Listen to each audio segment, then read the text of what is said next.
have a feeling that Ohio State already knows who they're getting in the transfer portal. Otherwise, why would you risk this?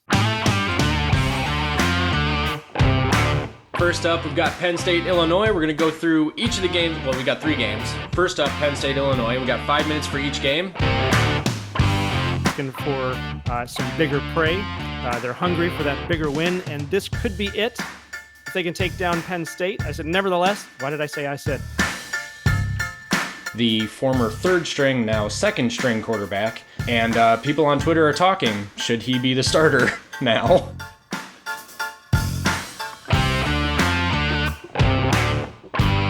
We are back. This is Big Ten Chatter on Big Ten Team Rivalry. I am Cliff, your host. With me, as always, is my co-host, Blue Eyes White McKenzie.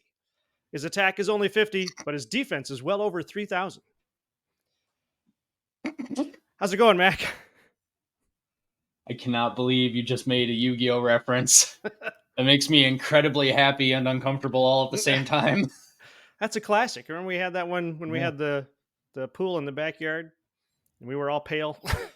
Oh, sure. Yeah, yeah. You had I the remember blue goggles. Too much information. I was just random, but it is kind of, yeah.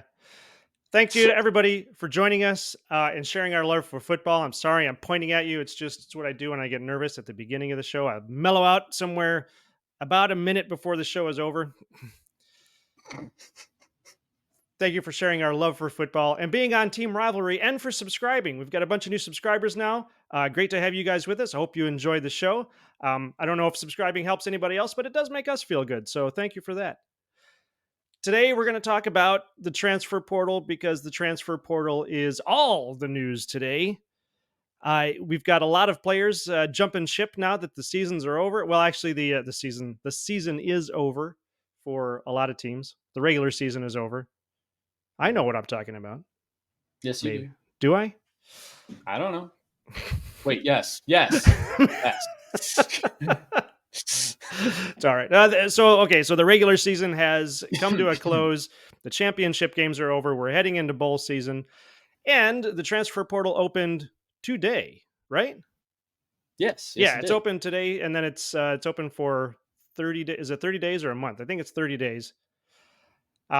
And so players are taking advantage of that to get to other teams. This is something that didn't used to happen, but now that we have a transfer portal and we have NIL, players go hither and yon to find their favorable opportunities.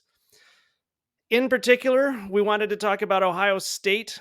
Kyle McCord is leaving Ohio State, and I believe the backup is going to be Devin Brown, but we can talk about that. Mac, this is the question for you to get us going here. Why is Kyle McCord leaving Ohio State? So I've been reading a lot of different opinions on this today, and because I'm trying to understand it myself. So Kyle, when I saw the news, the first thing that popped in my head was, oh my gosh, there's a culture problem at Ohio State.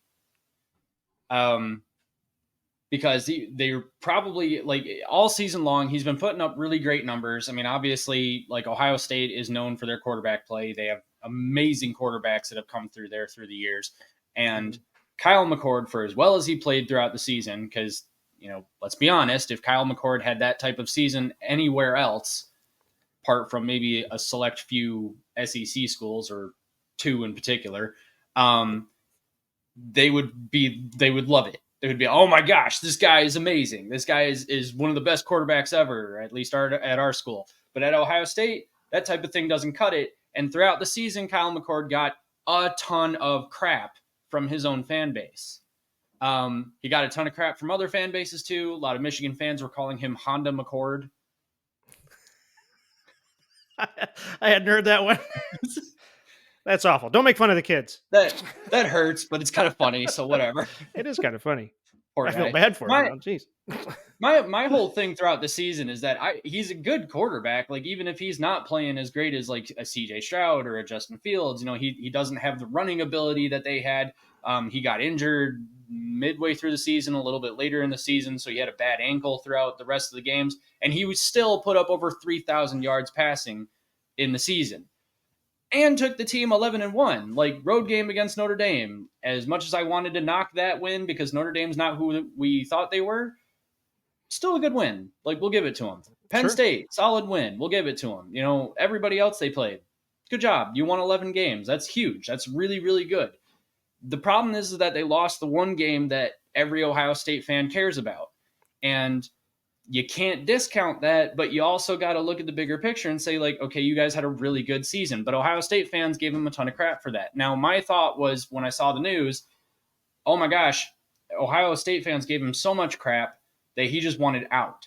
So the culture at Ohio State is not one that the players are buying into enough to where they can cancel out the outside noise. Maybe that's kind of what my first thought was.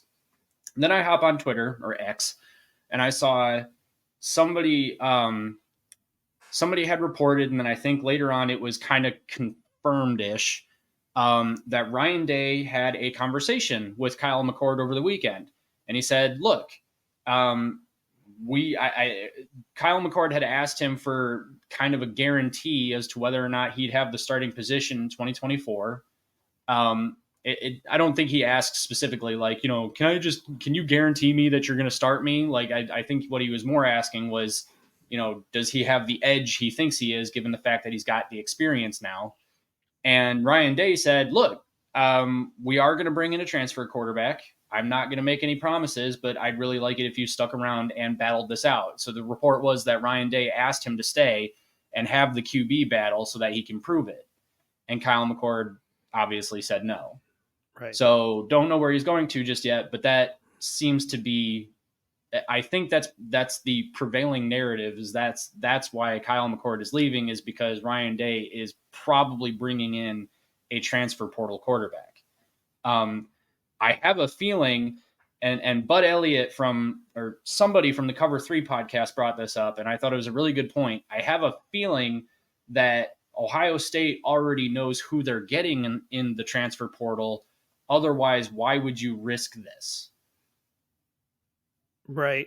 I suppose there's that opportunity there, or because we've seen that at Michigan too. You've got multiple quarterbacks vying for that starting position. They have that quarterback competition. Colin McCord had the competition with the current backup, Devin Brown. Mm-hmm. And I didn't pay real close attention to Ohio State's season as far as stats go, so I don't know all of the stats of them. Devin, I'm sorry, yeah, Kyle Devin McCord. Brown. No, Oh, Devin Brown. So he's coming in. But I am just looking at it here that he only took 72 snaps this season, so he he got didn't. injured. Oh, did he? Yeah, he got injured. I can't remember what game it was, but he came in for like a couple of snaps, got injured, and was actually out for the rest of the season because of it. Oh, okay. I apologize. I didn't Yeah. realize that he was injured. Mm-hmm. Well, the assumption is that he's going to be the starter at the Cotton Bowl. Okay. So we'll see if that happens. I hadn't heard about a transfer already coming in. I guess that makes sense. I mean, everybody. I think at this point, everybody's just always looking at transfers. So if you can bring somebody in and develop them, I mean, if you can find, I guess Ryan Day would probably prefer to have a dual threat quarterback at Ohio State. I yeah, mean, his offense. I think that's why we were so surprised by Ohio State's offense this year, was because they look absolutely nothing like the Ohio State offenses that we're used to with a quarterback like Kyle McCord at the helm. And I think Kyle McCord I think he's a really good quarterback. I don't know if he could necessarily do RPO because that still has a running element to it, but as a pocket passer, as long as he's not under pressure, and this was the key, as long as he's not right, under pressure, the guy is great. The guy's fantastic. yeah, And he also has an amazing set of receivers that he's throwing to. So the numbers were fantastic for this. yeah. The problem is that the guy didn't make very good decisions under pressure.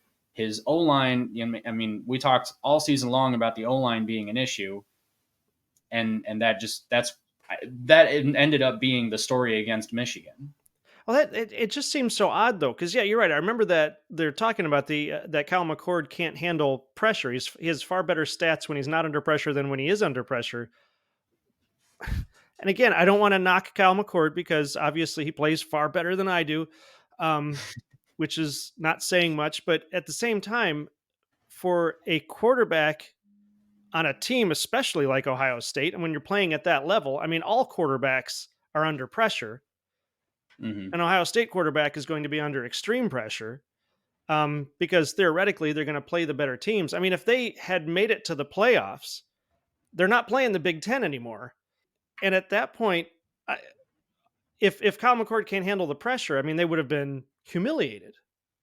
So I don't understand that. That's something I don't understand about that stat with Kyle McCord is if he can't handle pressure, what's he doing in the starting spot at Ohio State? Well, it wasn't.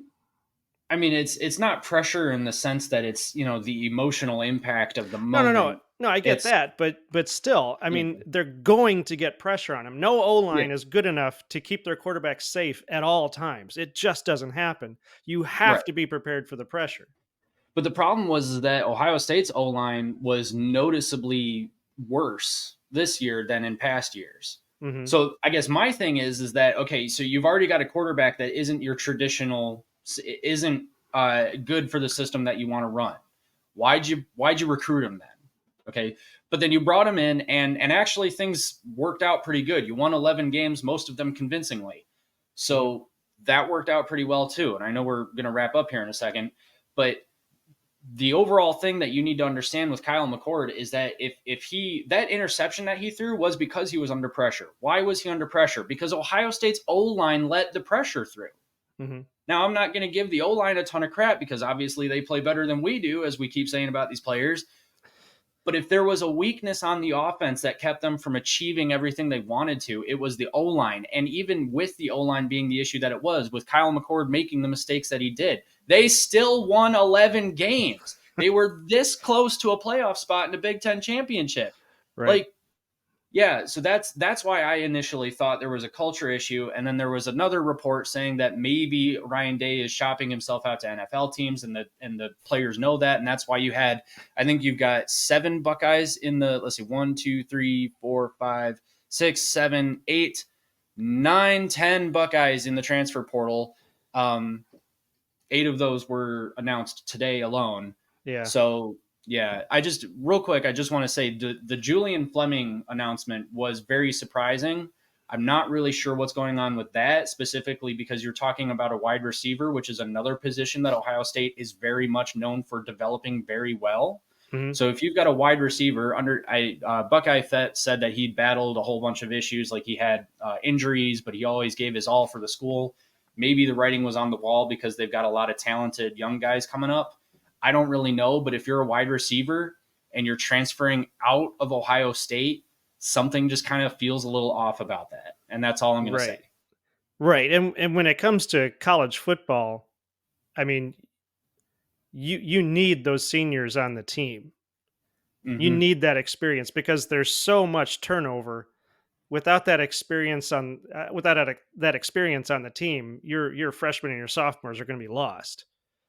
There, That's correct. Yeah. there's no developing a young team if there aren't at least a handful of leaders to show them the way. This isn't the NFL where guys are playing for 15 years, and Hmm. you don't necessarily worry as much about the rookies. But Right. yeah, that's kind of crazy. But now, okay, so you brought it up. I wanted to talk about that. Just let's have our speculation for a moment. Okay. If Ryan Day really is being courted by the NFL, and if he really is leaving, what happens to Ohio State? Is Ohio State? I mean, given that, okay, so I got all the details. If Ryan Day leaves, we don't know who the interim head coach will be. Of course, they'll likely have a head coach before the season starts. But with all Hmm. the guys leaving, with Ryan Day leaving, would this actually be the first rebuilding year for Ohio State in I don't know how long? I don't see how it wouldn't be. I All mean, right. the only way that I think you save that roster is if you bring in a big name. And the only name that comes to mind is take 3 guesses. Does it start like Flurbin? It does. Does it sound like Flurbin Bayer? It does. It does sound like Flurbin Bayer.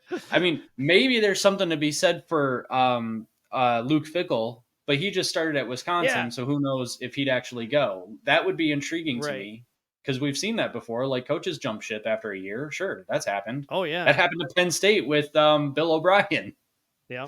But yeah, I don't know. I think if you want to save the roster, you somehow try and convince Urban to take it back on for a year or two, or you just go for Luke Fickell because that's the only name I can think of that's associated with Ohio State who maybe want the job.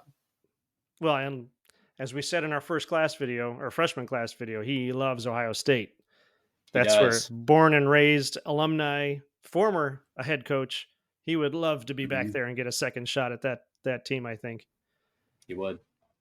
We'll see. I want to say this too. I gotta give a lot of credit uh, to Ryan Day for doing something that even like D'Antonio didn't do, which is if he is leaving, and I guess this is credit on hold. We got to find out if this is actually happening. But if he really is leaving, he let the players know beforehand so that they could hit the transfer portal instead of getting blindsided in the offseason. That's fair. That's a good So point. I If think that's that's happening, then yeah. good. Yeah. So that would be a Yeah. good thing. Yeah. Anything else you want to add to that? Nope, that's it. That's it. All right. Well, to everyone who watched all the way through, you are on Team Rivalry, and we love you for that. We thank you for the subscription. I hope we earned your like and subscription. Let us know what you think about what we think. Leave a note in the comments, and don't forget to make football fun again. Mac, take us out. This is Big Ten Chatter on Team Rivalry. Thank you very much for watching. If you enjoyed this video, go ahead and give us a subscribe. It would mean a lot to us. Maybe even a like, possibly even a comment. Let us know your thoughts and all that. It would be really great to hear from you all. Have a great weekend watching football and enjoy watching football. Remember, hashtag make football fun again. This is Big Ten Team Rivalry.